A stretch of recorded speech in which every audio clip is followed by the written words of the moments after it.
রাজা রিভালেন যুদ্ধে যেমন পারঙ্গম, কথাবার্তায় তেমন নয়। তিনি লাজুক হেসে বললেন, তুমি একটু বাড়িয়ে বলছো। বন্ধুকে তো বন্ধু সাহায্য করবেই। মার্ক বললেন, বিপদের সময়েই কে আসল বন্ধু তা চেনা যায়। আমার বিপদের দিনেই জানতে পারলুম বন্ধু হিসেবে তুমি কত মহৎ। রিভালেন বললেন, আমি কি শুধুই তোমার জন্য যুদ্ধ করেছি? বিপন্ন বন্ধুকে সাহায্য করা প্রত্যেক ক্ষত্রিয়ের ধর্ম। যদি তোমাকে সাহায্য করার জন্য আমি এগিয়ে না আসতুম, তবে ক্ষত্রিয় হিসেবে নিজের কাছে আমার সম্মান কোথায় থাকতো? তোমাকে বাঁচাতে এসে সঙ্গে সঙ্গে আমি নিজের আত্মসম্মান আর অহংকারকেও বাঁচিয়েছি। রাজা মার্ক বললেন, এ শুধু বীরেরই যোগ্য কথা। কিন্তু তোমাকে এখন আমি ছাড়ছি না। তোমাকে আমি এমন বাঁধনে বাঁধতে চাই যেখান থেকে মুক্তি পাবার সাধ্য তোমার মতো বীরেরও নেই। সে কোন বাঁধন বন্ধু? জিজ্ঞেস করলেন রিভালেন। সুন্দরীর বুঝবন্ধন। তুমি আমার বোন শ্বেতপুষ্পাকে বিয়ে করো। তাকে একবার দেখো, সে তোমার অযোগ্য হবে না। হঠাৎ লজ্জায় মাথা নিচু করলেন তরুণ রাজা রিভালেন। শ্বেতপুষ্পাকে বুঝি তিনি আগেই দেখেছিলেন। যুদ্ধযাত্রার দিন সকালে রাজপ্রাসাদের জানালায় দাঁড়ানো রাজকুমারীকে তিনি দেখেছিলেন এক পলক। রাজকুমারী শ্বেতপুষ্পাও বুঝি তার দিকেই তাকিয়েছিলেন। তখনই রিভালেনের বুকের রক্ত চমকে উঠেছিল। এমন সুন্দরও কেউ হয় পৃথিবীতে? শ্বেতপুষ্পা সত্যিই সাদা ফুল, কিন্তু কি ফুল তার নাম জানেন না রাজা। আগে কখনো এ ফুল দেখেননি। কি জানি, যুদ্ধক্ষেত্রে শ্বেতপুষ্পার মুখ মনে করেই রাজার শরীরে অতখানি বীরত্ব ও তেজ এসেছিল কিনা। শুভ তিথিতে রাজার সঙ্গে বিয়ে হলো শ্বেতপুষ্পার।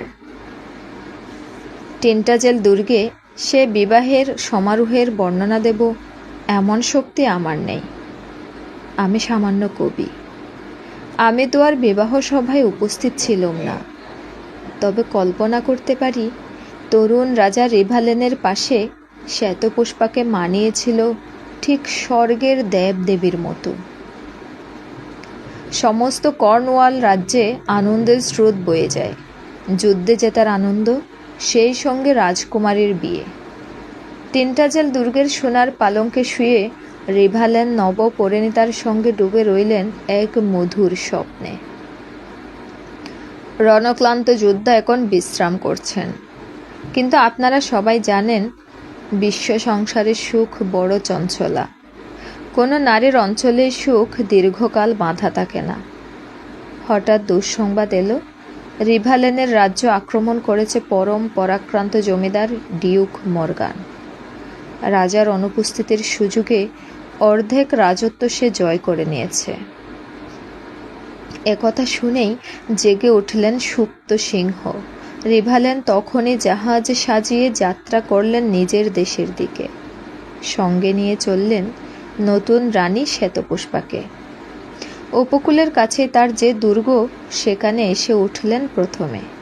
তারপর ডাকলেন তার বিশ্বাসী অনুচর রুহল্টকে। রুহল্টের সততা এবং প্রভুভক্তি এমন বিখ্যাত ছিল যে সকলেই তাকে ডাকত সত্যবাহন রুহল্ট। রাজা রুহল্টকে বললেন, রুহল্ট, তোমাকে আমি রেখে গেলাম রানীকে পাহারা দিতে। রানী শ্বেতপুষ্পা নিজের দেশ ছেড়ে এসেছেন নতুন দেশে। তুমি কখনো এর পাশ ছেড়ে যাবে না। আমি শয়তানটাকে উচিত শিক্ষা দিয়ে ফিরে আসছি।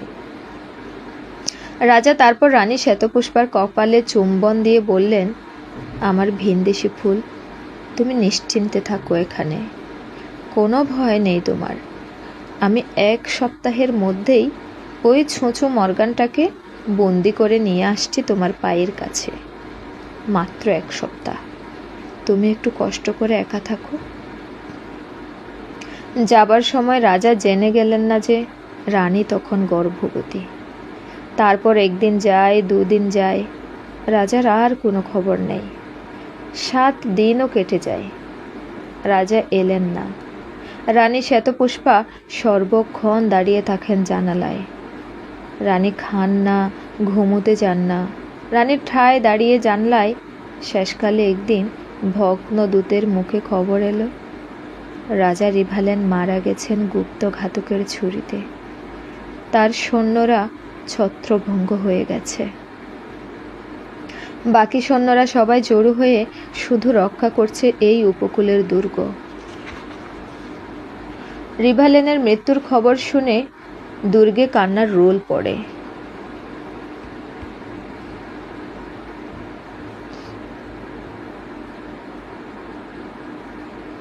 কাঁদলেন না শুধু রানী, পাথরের মতো দাঁড়িয়ে খবরটা শুনলেন।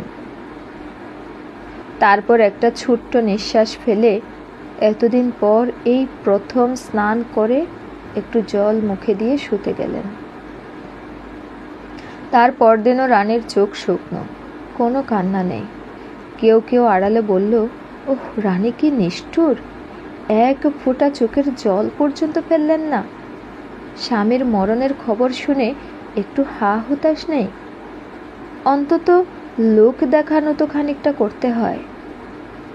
একমাত্র সত্যবাহন রুহল্ট আসল ব্যাপারটা বুঝতে পেরেছিলেন।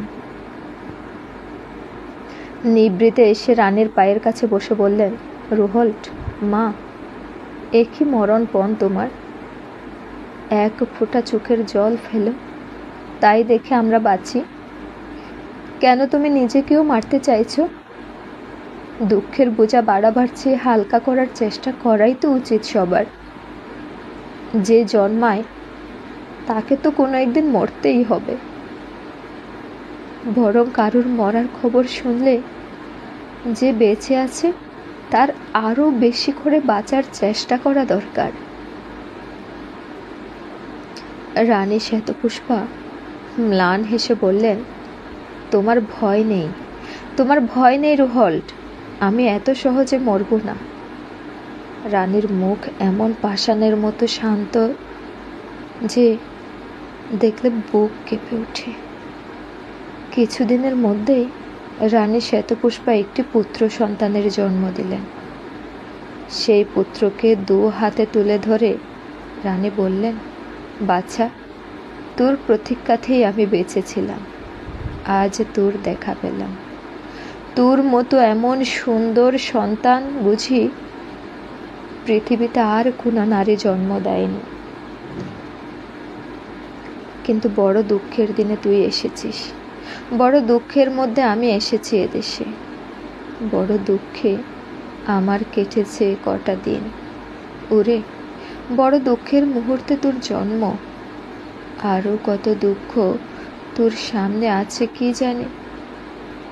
এত দুঃখ তুই ললাটে নিয়ে এসেছিস, তাই তোর নাম রাখলাম আমি ত্রিস্থান, অর্থাৎ দুঃখের সন্তান। দুঃখের সন্তান তুই আরেক দুঃখ। এই কথা বলে রানী শিশুর কপালে চুম্বন করে রুহল্টের হাতে তুলে দিলেন। বললেন, রুহল্ট, তুমি এই শিশুকে রক্ষা করো। তোমার প্রভুকে তুমি ভালোবাসতে, সেই রকম ভালোবাসা দিয়েই এই শিশুকে তুমি বাঁচিয়ে রেখো। নাও। তার সঙ্গে সঙ্গেই রানী লুটিয়ে পড়লেন মাটিতে। রুহল্ট রানীকে তুলতে গিয়ে দেখল রানীর দেহে প্রাণ নেই। শিশুকে রুহল্টের হাতে তুলে দেবার সঙ্গে সঙ্গে রানী প্রাণ ত্যাগ করেছেন। শুধু এই মুহূর্তটির জন্যই বেঁচে ছিলেন। কিন্তু তখন সুখ করারও সময় নেই। দুর্গের বাইরে শত্রু, এতদিন প্রতিরোধ করে রাখার পরও দুর্গকে আর রক্ষা করা গেল না। শত্রু সেনা দুর্গের প্রাচীর ডিঙিয়ে ঢুকতে শুরু করেছে। রুহল সাদা পতাকা উড়িয়ে আত্মসমর্পণ করলেন, স্বীকার করে নিলেন ডিউক মর্গানের অধীনতা। কিন্তু মর্গান কি এই শিশুটিকে বাঁচতে দেবে? শত্রুর কেউ শেষ রাখে না। রুহল্ট তখন সেই শিশুকে রেখে এলেন নিজের স্ত্রীর কাছে। চারিদিকে রটিয়ে দিলেন তার স্ত্রী একটি পুত্র সন্তান প্রসব করেছেন। ক্রমে 7 বছর বয়স হল। রুহল্ট তখন তার জন্য একটি আলাদা গুরু ঠিক করলেন। সেই গুরু হলেন সর্ববিদ্যা পারঙ্গম গর্ভেনাল। গর্ভেনাল অবাক হয়ে গেলেন বালক ত্রিস্থানকে দেখে। এই বালকের যে সর্বশরীরে রাজ লক্ষণ, অথচ এর রুহল্টের পুত্র। আপনারা জানেন, সিংহের শাবক সিংহই হয়, কোকিলের ছানা কাকের বাসায় বেড়ে ওঠে, কিন্তু তা বলে সে কাক হয়ে যায় না, বড় হয়ে কোকিলই হয়। ঝর্ণার পাশ থেকে তুলে এনে গোলাপের চারা ছায় গাদায় পুঁতলে তাতে গোলাপ ফুলই ফুটবে। ত্রিস্থানের স্বভাবে ফুটে উঠতে লাগলো রাজকীয় সমস্ত গুণ। বর্ষা চালনা, তলোয়ার খেলা, ধনুক বাণ ছোড়া, ঘোড়ায় চড়ে লাফিয়ে নদী পার হওয়া, এসব সে শিখে নিল অতি সহজেই। সেই সঙ্গে গুরু গর্ভেনাল তাকে আরও শেখালেন পৃথিবীর সমস্ত মিথ্যা ও নীচতাকে ঘৃণা করা এবং প্রাণ দিয়েও শপথ রক্ষা করা। শুধু যুদ্ধ নয়, ত্রিস্থান আরও শিখল বেহালা বাজানো, গান, ছবি আঁকা। 15 বছরের কিশোর ত্রিস্থান যখন সাদা ঘোড়ায় চড়ে পথ দিয়ে যেত, তখন পথচারীরা থেমে দাঁড়িয়ে দেখত তার যাওয়া, বলা বলি করত, কি ভাগ্য রুহল্টের, এমন সন্তানের পিতা হয়েছে। এরকম সুঠাম সুকুমার সর্বগুণের আধার, এই সন্তানের নাম সে দুঃখ রেখেছে কেন? সত্যবাহন রুহল্ট কিন্তু এক মুহূর্তের জন্য পরলোকগত প্রভু রিভালেন এবং রানী শ্বেতপুষ্পার কথা ভুলেননি। ত্রিস্থানের দিকে তাকিয়ে দীর্ঘশ্বাস পড়ত তার। ত্রিস্থানকে তিনি বাইরে নিজের পুত্রের মতো স্নেহ করলেও মনে মনে ভক্তি করতেন প্রভুপুত্র হিসেবে। হঠাৎ একদিন রুহল্ট চোখে সর্বনাশ দেখলেন। ত্রিস্থান নেই। ত্রিস্থান চুরি হয়ে গেল। নরওয়ে থেকে একটি বাণিজ্য জাহাজ এসেছিল। ত্রিস্থান সমুদ্রের পাড়ে একা একা দাঁড়িয়ে অবাক হয়ে চেয়েছিল সেই জাহাজের দিকে। এই জাহাজে কত দেশ ঘুরে ঘুরে এসেছে, দেখেছে কত জনপদ, কত রকম মানুষ। ত্রিস্থানের ইচ্ছে হয় সেও একদিন এরকম একটা জাহাজে চড়ে দূর দেশে চলে যাবে। সমুদ্রের যেখানে শেষ হয়ে গেছে তার উপরে কোনো দেশ আছে, সে গিয়ে দেখবে। জাহাজের নাবিকেরা এসে ত্রিস্থানের সঙ্গে ভাগ করে। ত্রিস্থানকে দেখে লোভে তাদের চোখ চক চক করে ওঠে। এমন সুন্দর সুঠাম কিশোরকে যদি তারা কৃতদাস হিসেবে বিক্রি করতে পারে, কত স্বর্ণমুদ্রা পাওয়া যায় তাহলে। তারা ত্রিস্থানকে বলল, এসো না, আমাদের জাহাজের উপরে উঠবে, উঠে ঘুরে ঘুরে গোটা জাহাজটা দেখে যাও না। বণিকরা ত্রিস্থানকে কথায় কথায় ভুলিয়ে একবার সেই জাহাজে তুলেই জাহাজ ছেড়ে দিল। অনেকক্ষণ ত্রিস্থান বুঝতে পারেনি। যখন সে বুঝতে পারল, তখনই সে ক্রুদ্ধ নেগড়ের মতো লড়াই করে চেষ্টা করল সমুদ্রে লাফিয়ে পড়বার। কিন্তু অতজনের সঙ্গে সে একা পারবে কেন বলুন?